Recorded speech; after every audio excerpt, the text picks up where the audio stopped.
জগন্নাথ মন্দিরে প্রবেশের পাশের রাস্তাতে। আর এখন আমি আপনাদের পুরো জগন্নাথ মন্দির চত্বরটা ঘুরে দেখানোর চেষ্টা করব। প্রচুর রদল বদল হয়েছে এবং নতুন নিয়ম হয়েছে জগন্নাথ দর্শনের জন্য, সেগুলো একটু জানানোর চেষ্টা করব আপনাদের। আর বাইরেটা কেমন ডেকোরেট করা হয়েছে সেটাও আপনাদের দেখাবো। চলুন তাহলে একটু জগন্নাথ মন্দিরের দিকে যাওয়া যাক।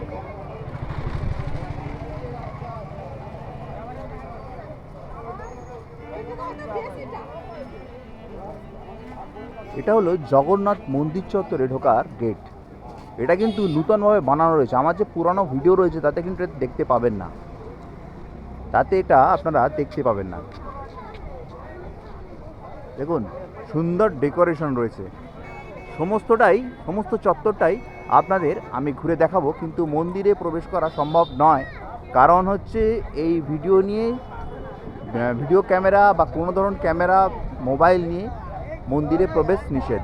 এখন আপনারা দেখছেন পুরীর জগন্নাথ মন্দিরের পাশেই অবস্থিত কাকুদিখাই টেম্পল। এখানে দেবী দুর্গার একটি রূপ কাকুদিখাই দেবীর পূজা করা হয়। স্থানীয় বিশ্বাস অনুসারে দেবী কাকুদিখাই পুরীর জগন্নাথ মন্দির এবং অন্যান্য সব দেবদেবীর সুরক্ষা দিয়ে থাকেন। মন্দিরটি পুরীর একটি গুরুত্বপূর্ণ শক্তিপীঠ হিসাবেও বিবেচিত হয়। মন্দিরটি ভালোভাবে লক্ষ্য করলে প্রচুর নকশা এবং কারুকার্য চোখে পড়ে। অর্থাৎ এই কাকুদিখাই টেম্পল প্রকৃতপক্ষে হলো একটি দুর্গা মন্দির। চলুন এবার এগিয়ে যাওয়া যাক পুরী জগন্নাথ মন্দিরের সিংহদুয়ারের দিকে।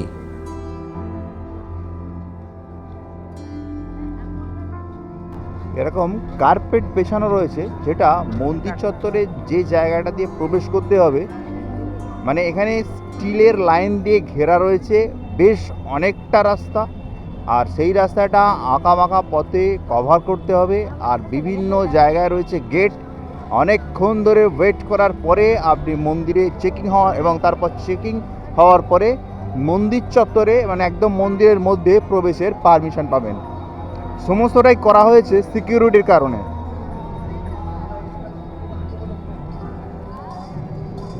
দেখুন হরিনাম সংকীর্তন হচ্ছে, এটা এখানকার একটা খুব নর্মাল ব্যাপার।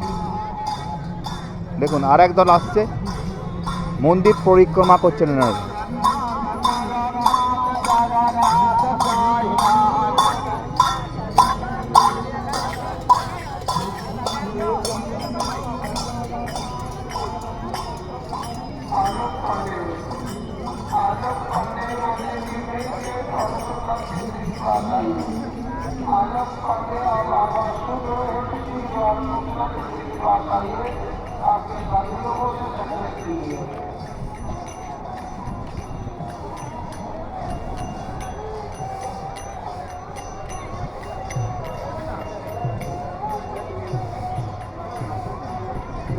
মন্দিরে প্রবেশের পূর্বে তো আপনাকে লাইনে দাঁড়াতে হবেই, তবে মন্দিরে প্রবেশের পরও দেব দর্শনের পূর্বে আপনাকে পুনরায় লাইনে দাঁড়াতে হবে। মন্দিরের 4টি গেট রয়েছে। পূর্বে সিংহদুয়ার, পশ্চিমে ব্যাঘ্রদুয়ার, উত্তরে হস্তিদুয়ার এবং দক্ষিণে অশ্বদুয়ার। এই 4 প্রবেশপথ দিয়েই প্রবেশ করা যায় এবং প্রত্যেকটিতে লাইন দেওয়ার ব্যবস্থা এবং সিকিউরিটি চেকিং রয়েছে। আমি এখন প্রধান গেট অর্থাৎ পূর্বদুয়ার অর্থাৎ সিংহদুয়ারের নিকট অবস্থান করছি। অসাধারণ দৃশ্য, এটাই দেখার জন্য বারবার পুরী ছুটে আসি এই জগন্নাথ ধামে। অসাধারণ দৃশ্য।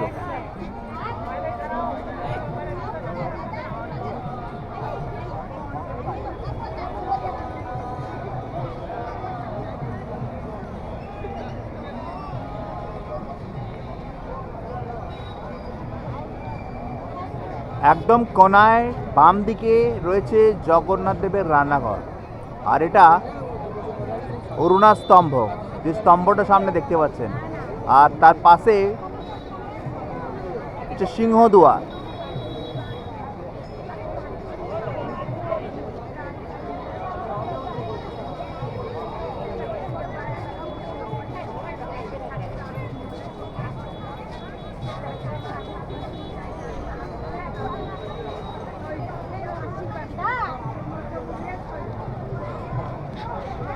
মন্দিরের সামনেই টোটাল ফাঁকা জায়গাটা, মানে এই জায়গাটা পুরোপুরি একদম ফাঁকা করে দেওয়া হয়েছে, চারদিক দিয়ে ঘেরা।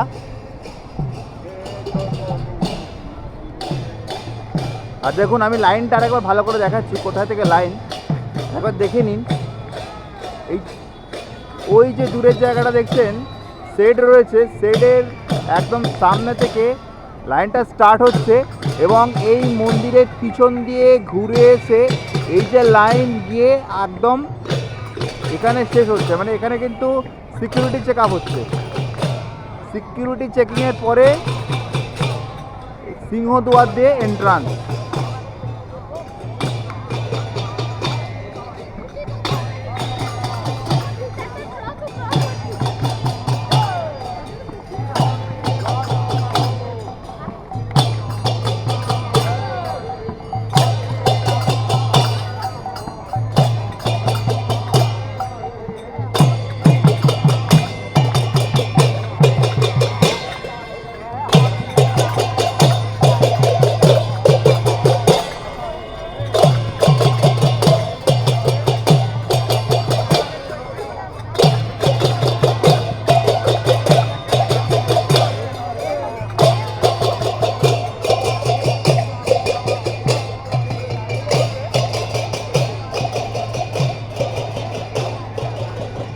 আর এর পাশে এই মন্দির পার্শ্ববর্তী রোডটা এখান দিয়ে বেরিয়ে গেছে,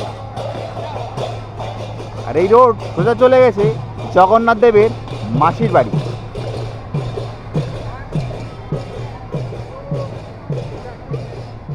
আপনাদের মন্দিরের যে এন্ট্রান্সের কথাটা বলছিলাম, সেটা এবার আপনাদেরকে দেখাই।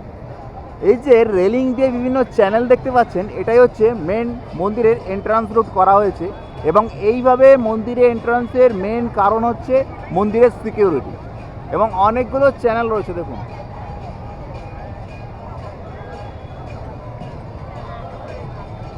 এখানে বলা হয়েছিল যে পুরুষ আর মহিলার আলাদা চ্যানেল থাকবে, কিন্তু আমি দেখছি কিন্তু একই চ্যানেলের মধ্যে পুরুষ মহিলা প্রবেশে অসুবিধা হচ্ছে না। এখানে কি কি বাধা নিষেধ রয়েছে দেখুন, লেখা রয়েছে, ছবি দিয়ে কেটে দেওয়া হয়েছে। এগুলো নিয়ে প্রবেশ করা যাবে না। Shoes, umbrella, belt, camera, laptop, mobile, এটা হলো এন্ট্রান্স। এন্ট্রান্স মানে এখানে যে লাইনে দাঁড়িয়ে রয়েছেন সমস্ত দর্শক ভক্তরা, এই সেটটা এই মন্দিরটার পিছন দিয়ে ঘুরে সামনের দিকে গেছে, সেটা একটু আপনাদের দেখাচ্ছি আমি। দেখুন, এই সেটটা মন্দিরের পিছন দিয়ে ঘুরে সামনে গেছে।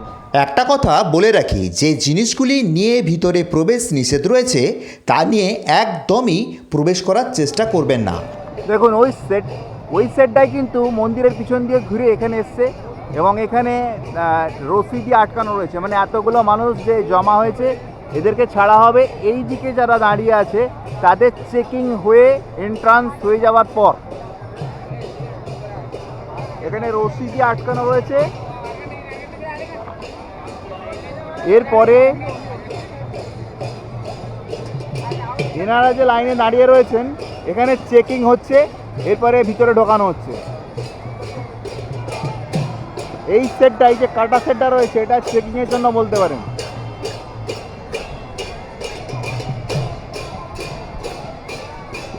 আর এখানে দেখুন, একটা সুন্দর হরিনাম সংকীর্তন হচ্ছে। এই অসাধারণ দৃশ্যগুলো পুরী মন্দিরে, মানে এই জগন্নাথ ধামে না এলে দেখা যায় না। অসাধারণ। বহুক্ষণ লাইনে দাঁড়ানোর পরে এখানে এনারা প্রবেশ করতে পেরেছেন। ওই যে লাইনটা পিছনে দেখালাম, সেখানে বহুক্ষণ দাঁড়ানোর পরে, বহুক্ষণ মানে টাইমটা প্রায় 2.5 থেকে 3 ঘন্টা কিন্তু।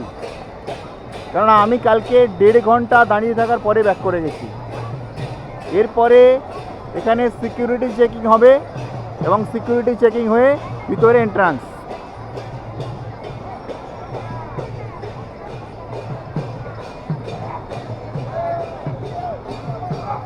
এই যে এটা লাস্ট, এখানে লাস্ট সিকিউরিটি চেকিং হবে, হয়ে এন্ট্রান্স। মন্দিরে প্রবেশের জন্য স্ট্রিক্টনেস এত বাড়ানো হয়েছে, তার প্রধান কারণ হলো মন্দিরের সিকিউরিটি। আবারও একটি কথা পুনরায় বলছি, ক্যামেরা বা মোবাইল বা লুকানো ক্যামেরা নিয়ে প্রবেশের একদম চেষ্টা করবেন না। কারণ ধরা পড়ার চান্স 99%। আর ধরা পড়ার পর মোটা অঙ্কের জরিমানার সঙ্গে আপনার জিনিসটিও কিন্তু খোয়া যেতে পারে। তাই অবশ্যই এসব পরিকল্পনা না করে আইন মেনে সুস্থভাবে মন্দিরে প্রবেশের চেষ্টা করুন। এবার আসা যাক মন্দিরে পূজা দেওয়ার ব্যাপারটিতে। অন্যান্য মন্দিরের মতো এখানে ডালা নিয়ে পূজা দেওয়ার ব্যবস্থা নেই। মন্দিরের বাগানের ফুল, মন্দিরের রান্নাঘরের প্রস্তুত ভোগ দিয়েই জগন্নাথ দেবের পূজা হয়। প্রকৃতপক্ষে পূজা দেওয়ার জন্য কোনো পাণ্ডার প্রয়োজনই নেই। মন্দিরের ভিতর সরকারি কাউন্টার অফিসে আপনার নামগোত্র লিখিয়ে যে টাকার পূজা দেবেন তা জমা দিয়ে দেবতা দর্শন করে নিলেই প্রধান পূজা হয়ে যায়। বিভিন্ন টাইপের পূজার জন্য বিভিন্ন মূল্য বরাদ্দ রয়েছে, যার মধ্যে থেকে আপনি যেটা দেবেন সেই অনুযায়ী আপনি ভোগও পেয়ে যাবেন। এরপরেও আপনি পাণ্ডা ভাড়া নিতে পারেন, যা খানিকটা গাইডারের মতো কাজ করবে। এছাড়া এর আর কোনো বিশেষ কার্যকারিতা নেই। মন্দিরের দক্ষিণ পূর্ব কোণে রয়েছে রান্নাঘর, উত্তর পশ্চিম কোণে রয়েছে কৈলি, বৈকুণ্ঠ ও ফুলের বাগান এবং উত্তর পূর্ব কোণে রয়েছে জগন্নাথ দেবের ভোগের বাজার, যার নাম আনন্দ বাজার। এখানে সব ধরনের ভোগ আপনি পেয়ে যাবেন এবং তা অল্প মূল্যে, এবং এখানে বসে আপনি ভোগ প্রসাদ গ্রহণ করতে পারেন, যার ব্যবস্থা রয়েছে। তবে আনন্দবাজার থেকে ভোগ প্রসাদ সংগ্রহ করলে বিকাল 3টার পূর্বে তা আগের দিনের এবং বিকাল 3টার পর তা সেই দিনের ভোগ প্রসাদ পাবেন। মন্দিরের প্রাচীরের মধ্যে বেশ কিছু দেবদেবীর মন্দির রয়েছে, যেমন বিমলা মন্দির, লক্ষ্মী মন্দির, বটু গণেশ ইত্যাদি। প্রত্যেকটি জায়গার আলাদা আলাদা মাহাত্ম্য রয়েছে এবং প্রত্যেক জায়গাতেই পূজা দেওয়া যায়। তবে এখানে যে পুরোহিত বা পাণ্ডা রয়েছেন তারা পূজা করিয়ে দেন। আপনার পূজা দেওয়ার ইচ্ছা থাকলে পূজার মূল্য সম্বন্ধে আগে অবহিত হয়ে তবেই পূজা দিতে যাবেন, না হলে আপনার থেকে অযথা অনেক ডিমান্ড করা হবে। মন্দির পরিক্রমার রাস্তা ভীষণ সুন্দর করে ডেকোরেট করা হয়েছে, যেটা আগে এরকমটা ছিল না। দেখুন, একদম পার্কের মতো করে সুন্দর করে সাজানো, বিভিন্ন গাছগাছালি দিয়ে। আর এটা হলো মন্দির, এটা মন্দিরের রান্নাঘর।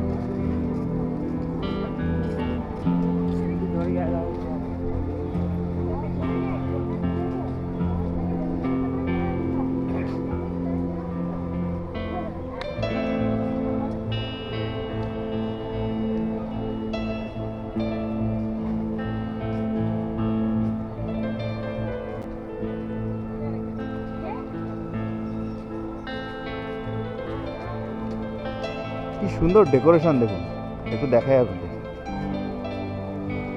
একদম পার্কের মতো করে সুন্দর গাছগাছালি দিয়ে সাজানো।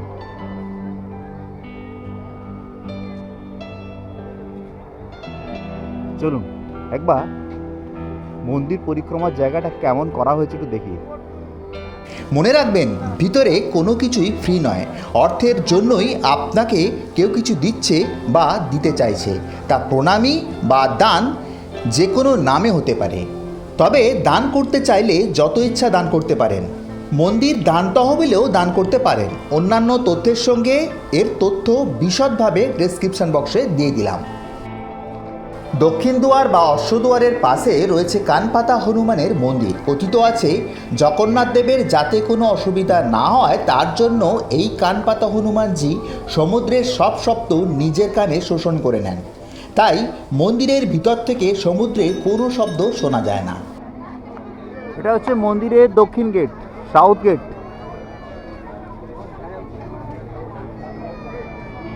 এখানেও এন্ট্রান্স আছে, এই দেখুন, এখানেও লোকজন লাইনে দাঁড়িয়ে আছে।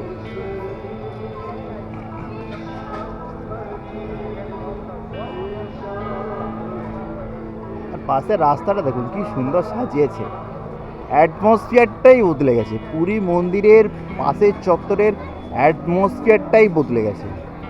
আর এই দেখুন, এখানেও এন্ট্রান্সের জন্য কিন্তু প্রচুর মানুষের লাইন রয়েছে।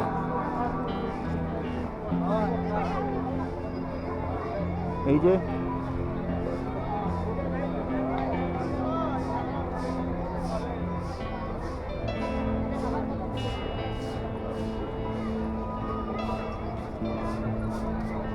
টোটাল আগে এই জায়গাটা কিন্তু খুব মানে একদম কমপ্লিকেটেড জায়গা ছিল। এই জায়গাটা, এখানে যে রাস্তা ছিল যাওয়া যেত না, সেই জায়গাটা পুরোপুরি চেঞ্জ করে দিয়েছে, পুরোপুরি। খুব সুন্দর ডেকোরেশন হয়েছে, কিন্তু সিকিউরিটি ডেকোরেশন দুর্দান্ত, বলার কোনো জায়গা নেই। মন্দিরের বাইরে টোটাল মন্দির চত্বরটাই পাঁচিল, ছোট পাঁচিল দিয়ে ঘেরা এবং সুন্দরভাবে ডেকোরেট করা। আর এখানেও হচ্ছে আরেকটি গেটের এন্ট্রান্স। সব এন্ট্রান্সেই কিন্তু লাইন রয়েছে, একটা জিনিস বুঝতে হবে, এবং সিকিউরিটি রয়েছে। দেখুন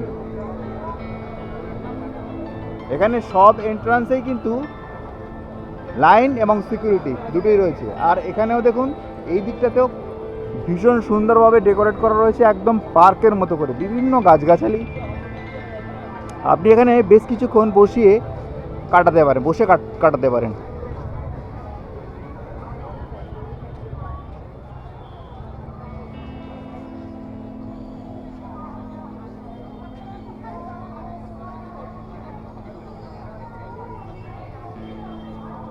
এটা হলো ব্যাঘ্র গেট।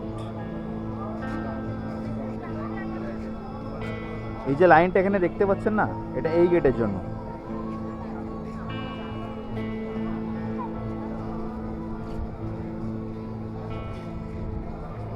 আর এই জায়গাতে যদি আপনি মন্দিরের একদম সম্মুখ দিয়ে না আসেন, তাহলে কিন্তু এখানেও জুতা রাখার জায়গা আছে।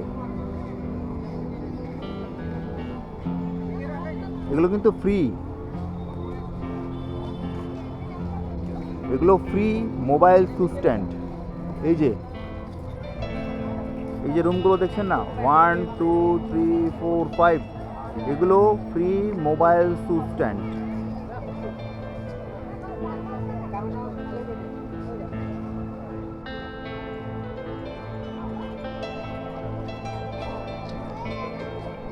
এখানেও এন্ট্রান্সের জন্য লাইন রয়েছে। দেখুন প্রত্যেকটা জায়গাতে কিন্তু এন্ট্রান্সের জন্য লাইন রয়েছে। আর এখানে একটি মন্দির রয়েছে, দেখাই আপনাদের। এই যে তার এন্ট্রান্স।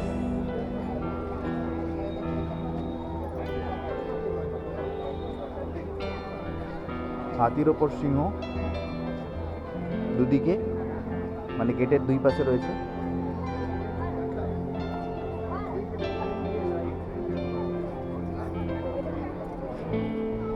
এই যে লাইনটা দেখছেন না, এই লাইনটা কিন্তু এই গেটের জন্য, মানে 4টে গেটেই এন্ট্রান্স আছে এবং 4টে গেটেই লাইন আর সিকিউরিটি আছে।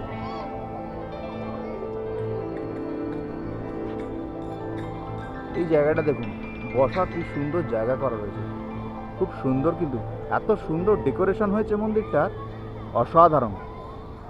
অসাধারণ ডেকোরেশন হয়েছে পুরী মন্দিরে।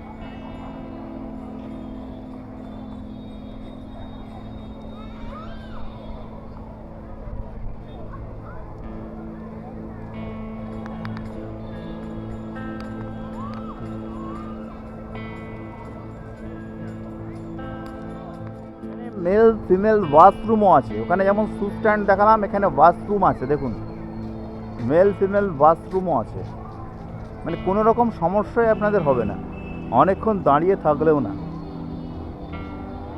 ওখানেও ফ্রি মোবাইল স্ট্যান্ড রয়েছে, মোবাইল শু স্ট্যান্ড। আর এটা হচ্ছে এই লাইনটা, এটা ওয়েটিংয়ের জন্য যে লাইনটা রয়েছে, ওয়েট করতে হচ্ছে দেখার জন্য, সেটা হচ্ছে এই গেটের জন্য।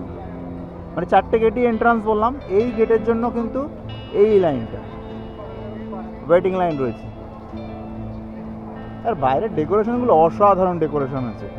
মানে আমি 2 বছর পরে পুরী এলাম আবার, তো এর মাঝে এত কিছু পরিবর্তন হয়ে গেছে, অসাধারণ, খুব সুন্দর লাগছে। এটা হচ্ছে 4 নাম্বার গেট। আপনাদের আমি 4টে গেটই ঘুরে দেখালাম। আর এটা হচ্ছে ওই লাইনটা যেটাকে দেখালাম, যেটা এই গেট দিয়ে এন্ট্রির জন্য ওয়েট করছে। এই পুরো এই দিকের মন্দির চত্বরটা দেখুন, মানে টোটাল পাবলিক অ্যাক্টিভিটিটা, যারা ধর্মীয় কারণে এই জায়গায় আসেনি, টোটাল পাবলিক অ্যাক্টিভিটিটা কিন্তু মন্দির চত্বর থেকে অনেক দূর সরিয়ে দেওয়া হয়েছে। মন্দির দর্শন, জগন্নাথ দর্শন, এইসব পারপাসে যারা এসেছেন তারাই একমাত্র এই মন্দির চত্বরটায় ঢুকে যে কোনো রকম অ্যাক্টিভিটি করতে পারবে, এরকম ব্যবস্থাপনা হয়েছে। এবং সমস্ত জায়গাটাই দুর্দান্ত ডেকোরেশন হয়েছে। আমার তো অসাধারণ লাগছে। 2 বছরের মধ্যেই পরিবর্তন। জগন্নাথ মন্দিরের কত সব নূতন নূতন নিয়ম হয়েছে এন্ট্রান্সের জন্য, কেমন ডেকোরেশন হয়েছে বাইরেটা, মন্দির কেমন নূতনভাবে সেজে উঠেছে, সমস্তটাই আপনাদের দেখানোর চেষ্টা করলাম। এই ভিডিওটা কেমন লাগলো তা অবশ্যই আপনারা আমার এই ভিডিওর কমেন্ট বক্সে গিয়ে জানিয়ে দিন। আর চ্যানেলে যদি আপনারা নূতন হয়ে থাকেন অবশ্যই সাবস্ক্রাইবটা করুন। তাহলে আজকের মতো বিদায় বন্ধু, নমস্কার।